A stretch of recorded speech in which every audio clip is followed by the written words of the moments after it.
The war in Vietnam is a combined and joint effort, whatever you are.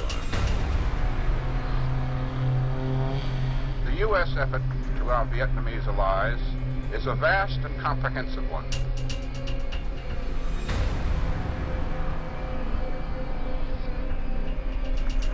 All of the armed forces of the U.S. play a part.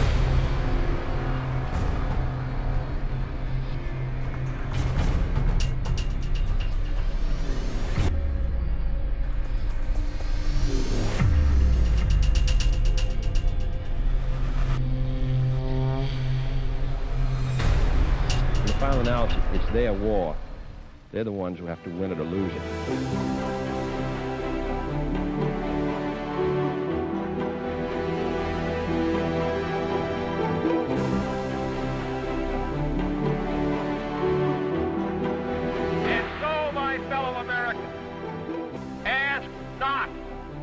What your country can do for you, ask what you can do for your country.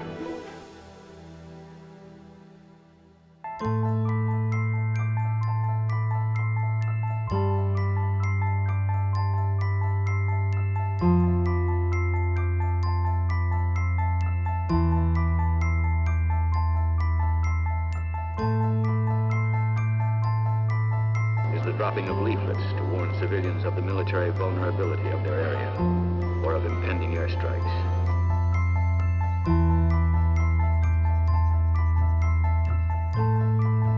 And still another is the use of broadcasts. So this was 1962, and the U.S. military was steadily building its presence in Vietnam.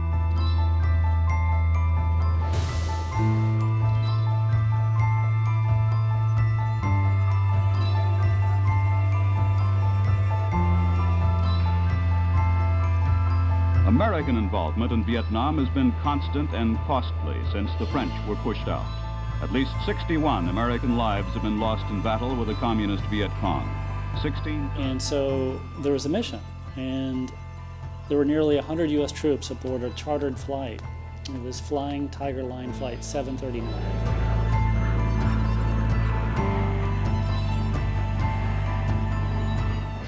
These were electronic and communication specialists. S1 communication officer. Here's a message from the colonel. Who were aboard this plane. There were also 11 crew members and a few South Vietnamese personnel on the flight with them.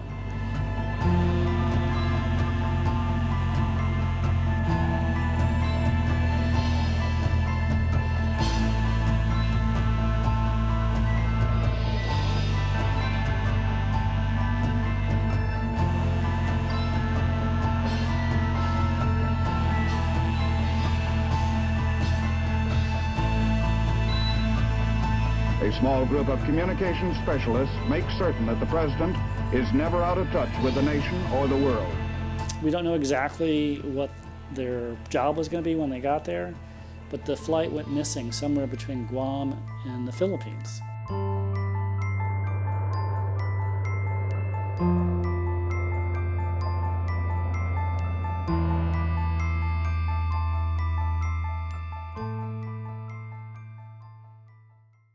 So there's been a movement over the years for the grieving families of the troops who were aboard this flight to somehow memorialize them.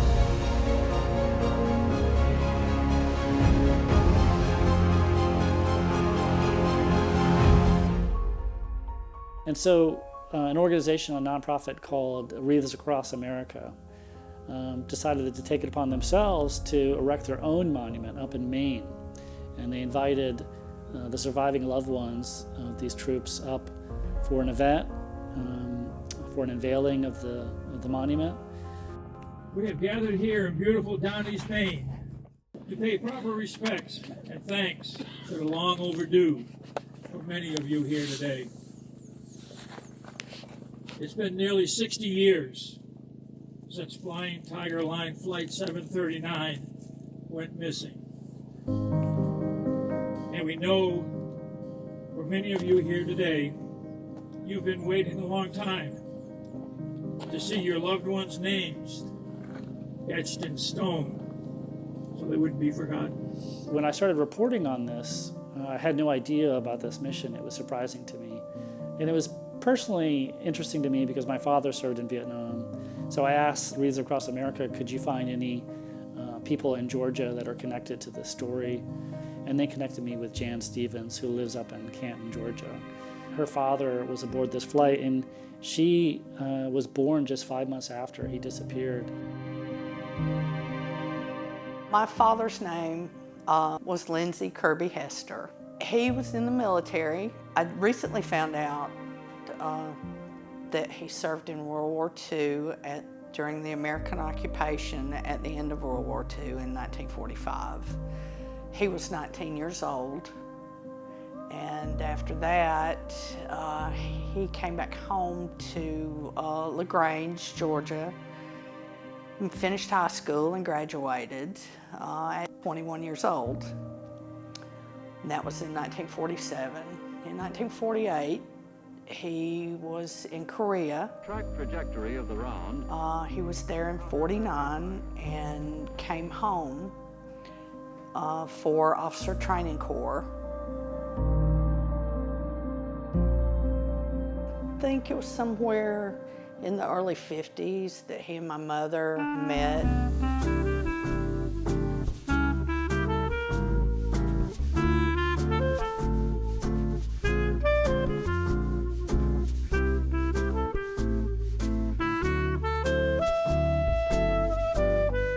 Fell in love, got married, and at some point in the early 50s, they went to live in Germany.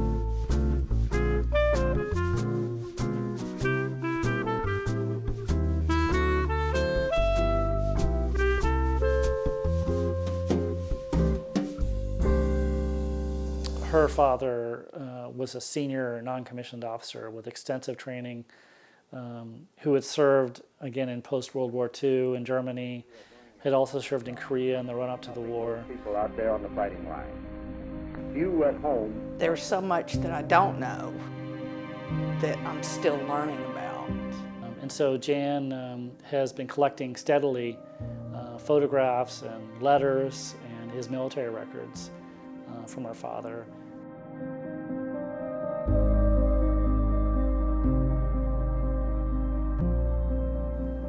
It's hard to find out something that you didn't know that happened 60 years ago to your family.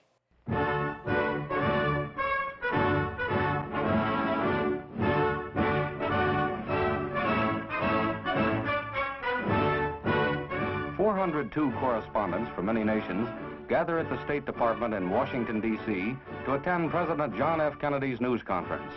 Here on April 21st, 1961, is President Kennedy's 10th question and answer meeting with the press.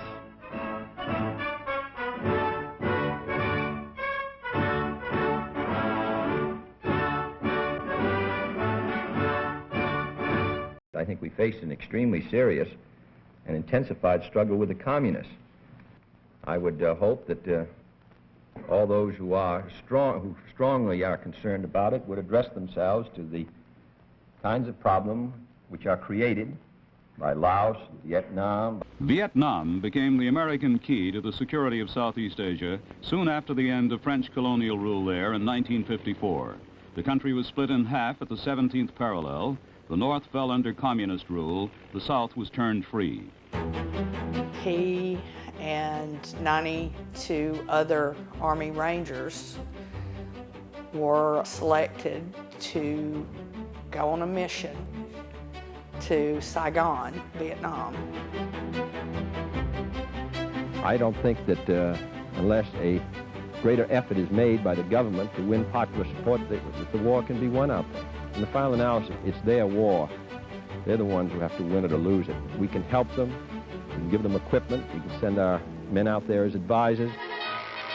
At the request of the South Vietnamese government, we are helping peace-loving people learn how to defend themselves. But they have to win it, the people of Vietnam, against the communists. We're prepared to continue to assist them. Ground to cockpit. Clear to start. They left from Travis Air Force Base in California Eastern Transport maintains contact with Mission Deep Freeze, and at the same time, another special mission being coordinated with the Western Transport Air Force at Travis Air Force Base, California. Went to fuel stops in Honolulu.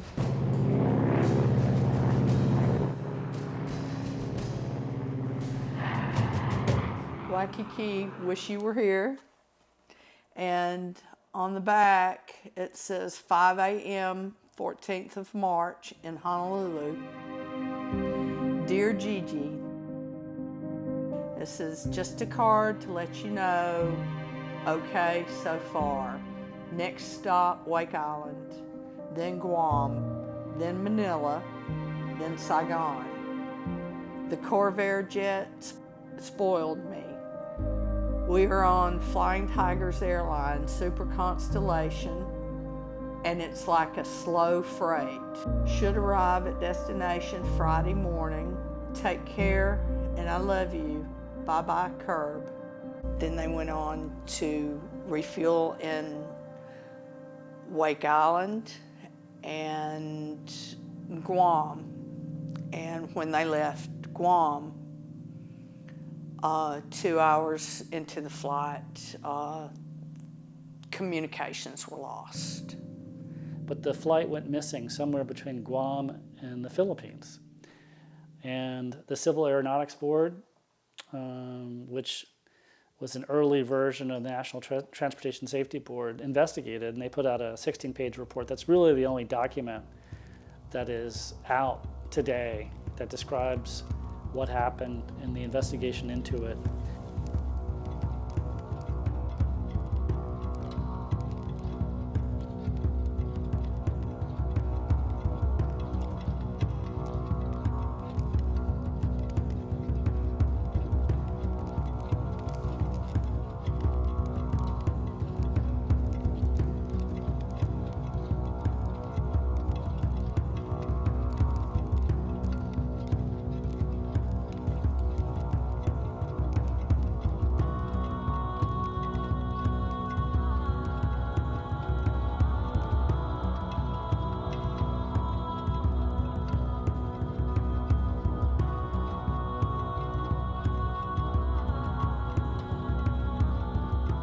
There was a supertanker in the ocean around where that flight was supposed to be, manned by an Italian crew, and they reported to authorities seeing a mid-air explosion about that time. But none of the debris was ever recovered, though a massive search and rescue effort was underway. And again, the cause was never determined.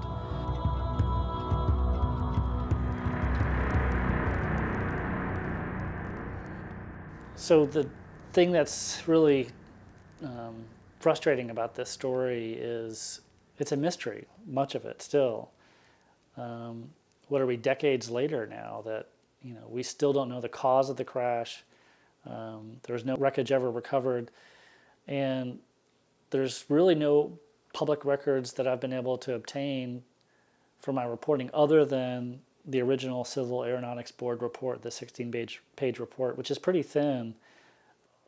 Back in '93, when we got internet,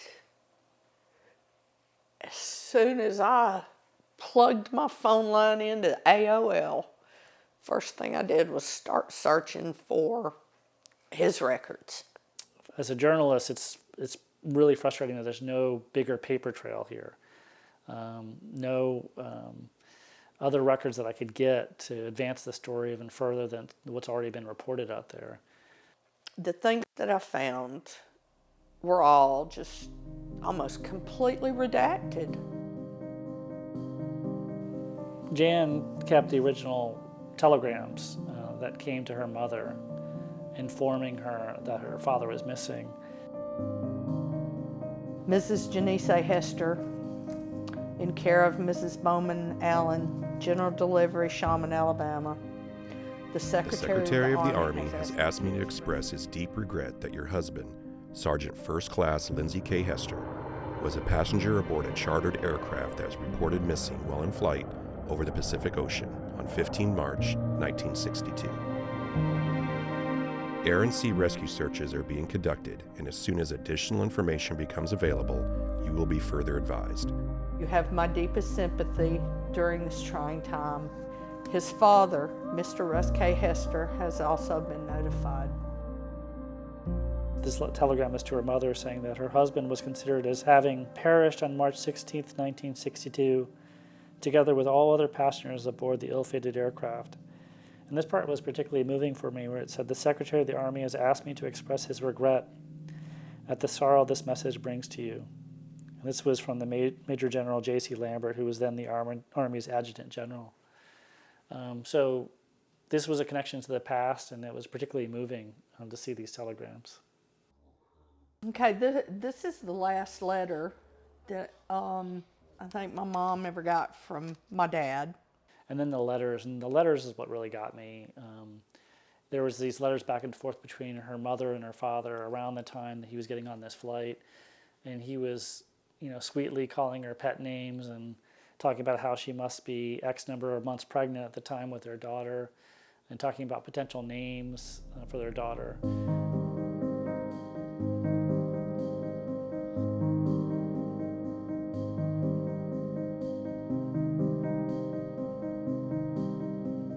It says, "Dear Tweety Doll, mush mush, I'm hoping to hear from you about Monday. I want to hear how you are doing. You're 4.5 months now. I still haven't thought of a girl's name yet, so just in case, don't do anything till you hear from me. You think about what you missed, because I wasn't born until 5 months later."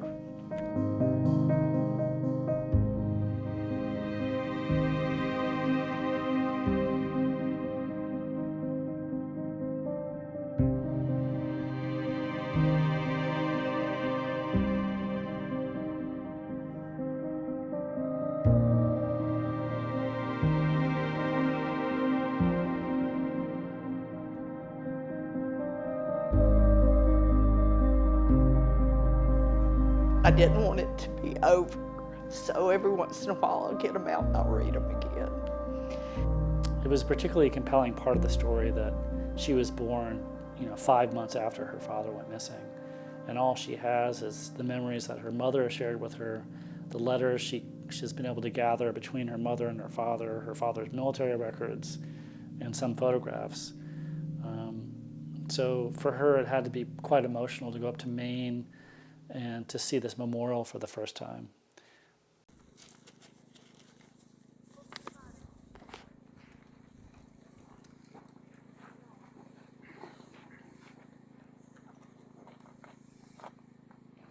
Oh, amazing.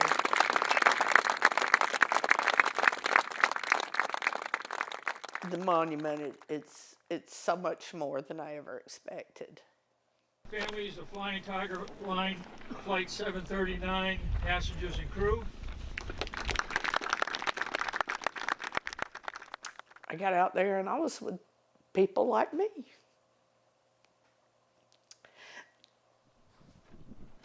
Over and over, what I read and heard, and I heard again last night, was we fear that these patriots, our loved ones, will be forgotten. We still don't have the ultimate goal. We still don't have their names on the wall.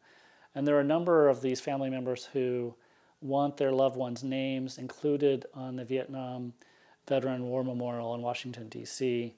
Their efforts have so far failed, though there was legislation introduced in recent years to make that happen. That legislation stalled and did not advance. Let me encourage you, everyone, this monument is a first step.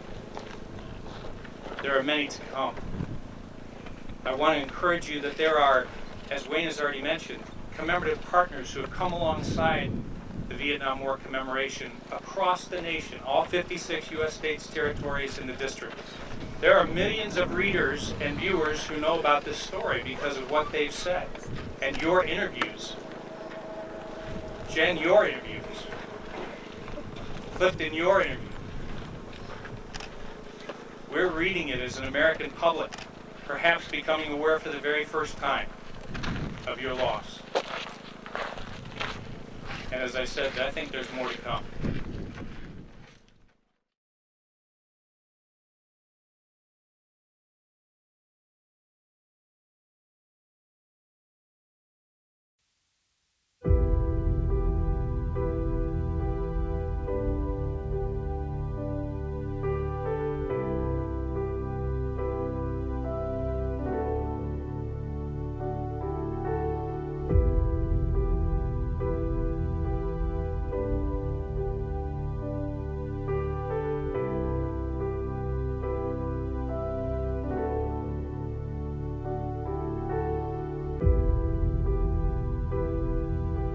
We did a little tree ceremony, which the people at Wreaths Across America made replica dog tags of our lost loved one.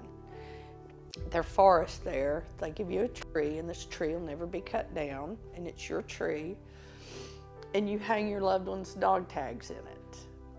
And 8 years ago, when my mom passed, I found her dog tags. I took them with me, and I put one of her dog tags with one of my dad's dog tags, and I hung them in the tree. Sergeant First Class Lindsay Kirby Hester, Army,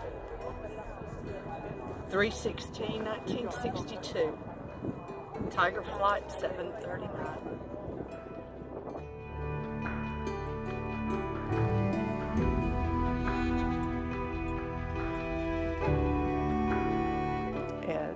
So they're there now. After 60 years, they're kind of back together again. So that's my job. It's done. But the last time is when the name is spoken for the very last time. And as families, you have continued to say the names, and you said them over and over. And now I can tell you, and you were beyond the sacrifice of your families. You've given so much more, and we have learned so much, and I promise you as an organization that what we've learned, we will pass on.